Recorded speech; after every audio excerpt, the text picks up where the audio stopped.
Parking ദുരിതത്തിന്റെ അവലോകനമാണ് നടക്കുന്നത്.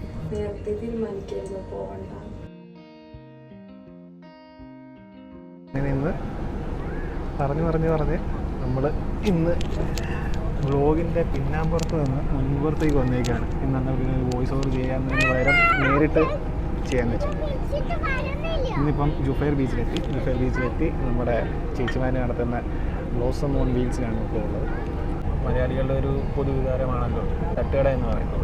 എന്നെ സംബന്ധിച്ചിടത്തോളം തട്ടുകട പോയി കഴിക്കുക എന്ന് പറയുന്ന ഒരു രസമുള്ള കാര്യമാണ്. കാരണമുള്ള ഒട്ടുമിക്ക എല്ലാ ബീച്ചിൻ്റെ സൈഡിൽ ഇതുപോലുള്ള ഫുഡ് ട്രക്സും ഒക്കെ കാണാൻ പറ്റും. സാർ പറ, എന്തുകൊണ്ട്? നല്ല സുഖമുണ്ട്. ഭരണം ഏറ്റെടുത്തൊരു കൊച്ചു കാന്താരി അവിടെ കണ്ടു. വീഡിയോ എടുക്കണേ കുറച്ച് എക്സ്പെൻസീവാണ്. ഞാൻ വായന എന്തെങ്കിലും മൊഴിയണമെന്നുണ്ടെങ്കിൽ അത് വളരെ ബുദ്ധിമുട്ട്. പിന്നെ മണ്ടത്തരം എല്ലാം വായിന്ന് വരുമെന്ന് അറിയാതിരിക്കാൻ കാണിക്കുന്ന കോപ്രായമാണ് നിങ്ങളിപ്പോൾ കണ്ടുകൊണ്ടിരിക്കുന്നത്. ഞാൻ ആദ്യമായിട്ടാണ് ട്രൈ ചെയ്യുന്നത്. ഒരു വോയിസ് ഓവറിന് ഒരു പുറമെ ഒന്ന് ലൈവായിട്ട് നമുക്കൊരു വീഡിയോ എടുത്ത് നോക്കാം എന്നുള്ളൊരു ഇതിലാണ് നമ്മൾ ഇറങ്ങിയത്. അപ്പോൾ പിന്നെ അങ്ങനെ തന്നെ ആവട്ടെ എന്ന് വിചാരിച്ചു. നമ്മൾ ഇന്ന് ട്രൈ ചെയ്യാൻ പോകുന്നത് അപ്പവും ബീഫ് റോസ്റ്റ് പിന്നെ കപ്പയും നമ്മുടെ സൂപ്പർ മീൻ കറി, നല്ല പുള്ളിയൊക്കെ ഇട്ട് മീൻ കറിയാണ് തോന്നുന്നു. അപ്പോൾ നമുക്ക് ടേസ്റ്റ് ചെയ്തിട്ട് ബാക്കി നോക്കാം. അപ്പം ചായ വന്നു. അപ്പോൾ നമുക്കൊന്ന് ട്രൈ ചെയ്യാം. അടിപൊളി, നല്ല ടേസ്റ്റ് ഉണ്ട്, നല്ല എരിവുണ്ടെന്ന്. അപ്പം മീൻ കറി അപ്രൂവ്ഡ്. ചിന്നൂസ് അപ്രൂവ് ചെയ്തിട്ടുണ്ട് മീൻ കറി. അടുത്തത് നമുക്ക് അപ്പവും ബീഫ് റോസ്റ്റും വെച്ചു.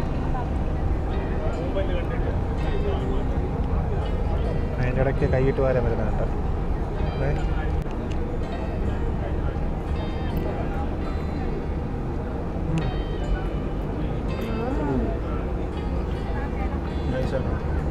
സൂപ്പറായിട്ടുണ്ട്. തൊടുപുഴ പോയിട്ട് ഫുഡ് കഴിക്കുന്നൊരു ടേസ്റ്റ്. കോളേജ് ചെന്ന ടൈമിൽ തൊടുപുഴ ചാടി പോകുമായിരുന്നു ഫുഡ് കഴിക്കാനൊക്കെ. അപ്പം തൊടുപുഴയൊക്കെ തട്ടുകടയിൽ നിന്ന് കഴിക്കുന്ന അതേ ടേസ്റ്റാണ്. അപ്പവും ബീഫ് റോസ്റ്റ് നല്ല സൂപ്പർ, ഒന്നും പറയാനില്ല. DC ഫെലോസിന് ഡെഡിക്കേറ്റ് ചെയ്യുന്നു. ചിന്നൂസ് അപ്രൂവ് ചെയ്ത കപ്പയും മീൻകറിയും കൂട്ടി കഴിച്ചു.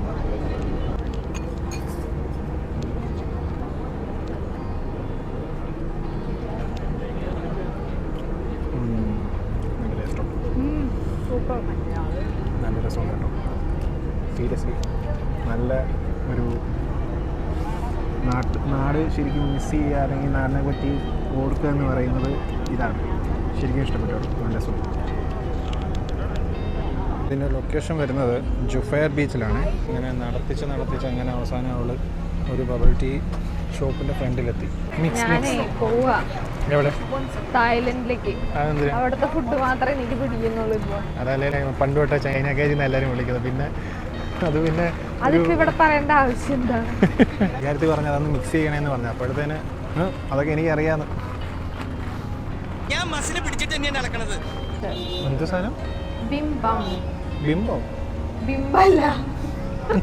എന്തൊക്കെയോ നോക്കി പറയുന്നുണ്ട്. കുറച്ചു നേരം തിരിഞ്ഞ് അതുവഴി നടന്നതിന് ശേഷം അന്നത്തെ ഈവനിങ് എൻഡ് ചെയ്തു. അപ്പോൾ ഇതേ ഉള്ളൂ ഗൈസ്, ബൈ.